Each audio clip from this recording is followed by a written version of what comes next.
Hacktivist group Anonymous claims it has taken down more than 5,500 Twitter accounts connected to the self-proclaimed Islamic State and its supporters. This comes one day after the collective declared a total war on ISIS following the Paris terror attacks. Joining me now to discuss the latest is RT correspondent Marina Portnaya.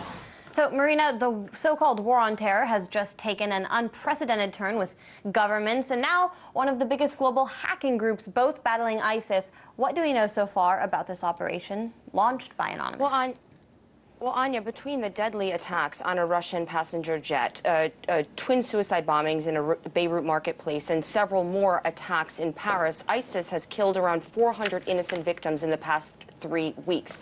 Anonymous says it will not stand by and watch these deadly massacres unfold around the world without retribution. In a YouTube video released on Monday, a spokesperson donning the group's signature mask states in French that the collective would launch the biggest operation ever against the Islamic State. Now, the hacktivist in the video promises ISIS that, quote, Anonymous from all over the world will hunt you down. You should know that we will find you and we will not let you go, unquote. Now, earlier today, RT spoke with a self-proclaimed Anonymous spokesman. He did not conceal his face during the interview, but he also did not mince his words. Take a listen.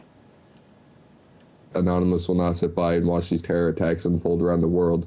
We are actively seeking out and stopping and doing what we can to hinder anything online. Our first planned methods will be data mining, finding out these accounts that are linked to Islamic State and ISIS accounts. When we know who our targets are, we will start attacking targets and taking them offline to hinder their online recruitment process. We are now waging war against the Islamic State, and ISIS should expect us. Now, Anonymous has created an official Twitter page for its war on ISIS with the hashtags OpParis and Expect Us. The group keeps the public updated on its success. As of 11 hours ago, Anonymous claims it has taken down more than 5,500 ISIS-related Twitter accounts. Hacktivists are also using the OpParis official Twitter account to analyze and gather intelligence and get leads on things like ISIS's tech hotline. Well, I want to bring in another voice now, so let's turn to journalist Alex Mihailovich. He's in Canada for us. In a recent interview, Alex, former Canadian security intelligence analyst Phil Gurski said that the same type of ISIS sympathizers who exist in France don't really exist in Canada, and that the threat of such an attack like we saw in Paris is low. Why is that? Well, I wouldn't be too sure about that. We do know that we've had threats here in Canada before. There have been people arrested because of ties to terrorism and since 2003.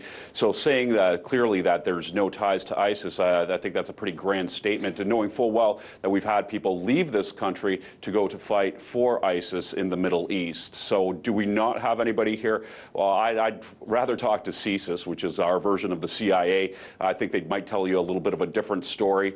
We know that things are good right now, but you have to be vigilant, and you always have to have your eyes open just to make sure that something like that doesn't happen here or in the States for that matter. Well, you have a newly minted Prime Minister there, Justin Trudeau. What has his type of response been to the Paris attacks? Are we seeing any sort of heightening of security in Canada?